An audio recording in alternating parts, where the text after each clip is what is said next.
Bismillahirrahmanirrahim. Assalamu alaikum, dear students.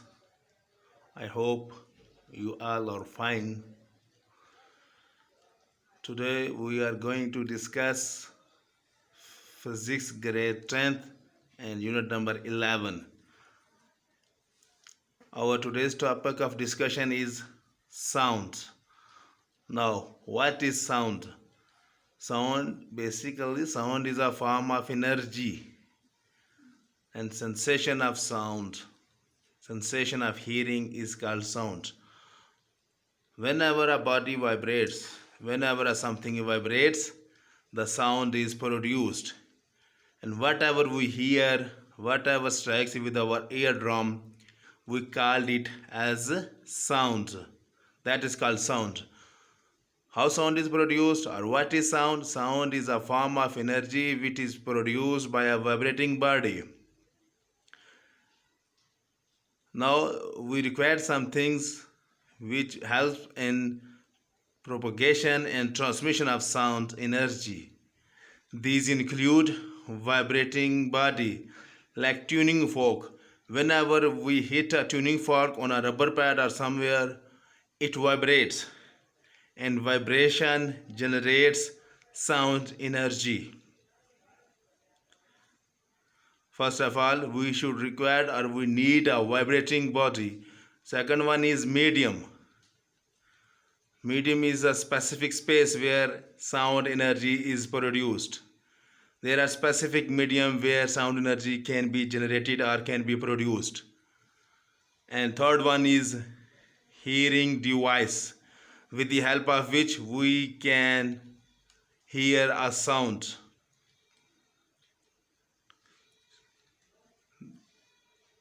So this is first topic, sound, and what are necessary things to propagate and transmit a sound energy.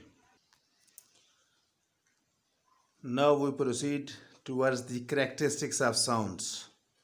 Now what do you mean by characteristics of sound? Characteristics of sound means these are such terms by means of which we can distinguish one sound from the other one. These are called characteristics of sound. As there are different types of sound produced, one sound can be shrill and other one may be grave sound, and one sound can be high and other one may be low. These are the terms which can be distinguished or differentiated in characteristics of sound, and these include loudness of sound, pitch of sound, and quality of sound. Characteristics of sound depends upon these few factors. And you know what is characteristics of sound? The term by means of which we can distinguish one sound from the other one on the basis of its pitch and on basis of its shrill or grave sound, etc.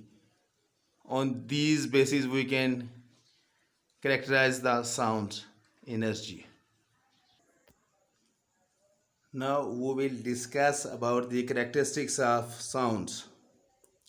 Number one is loudness of sound. Now what is loudness of sound? Loudness of sound is such a characteristics of sound by means of which we can distinguish between loud and faint sound. If someone has loud sound and other person has faint sound, to distinguish between these two characters of sound, we use the term loudness of sound. And loudness of sound depends directly upon three factors basically. One is area of vibrating body, another one is amplitude of vibrating body, and the last one is distance from the vibrating body. First of all, we have two vibrating bodies. Number one is dholak and number two is a higher drum, some bigger area of vibration. So if the area of vibrating body is smaller as compared to another body, the smaller area body of smaller area will produce small sounds. Same likewise amplitude. If a body has larger amplitude, it will produce some loud sound, and other body, if it has small amplitude, it will produce a faint sound. Similarly, we have a tuning fork vibrations, and we have two persons A and B. Person A has smaller distance from the vibrating body as compared to person B. So if the distance, person A will hear loud sound as compared to the other one, because the area of person A from the vibrating body, which is a tuning fork, is smaller, and the body B has larger area from the vibrating body. So larger the area, smaller will be the sound, and smaller is the area, louder will be the sound. So loudness of sound depends upon these three factors. And what is loudness of sound? It is a characteristics of sound by which we can distinguish between loud sound and a faint sound.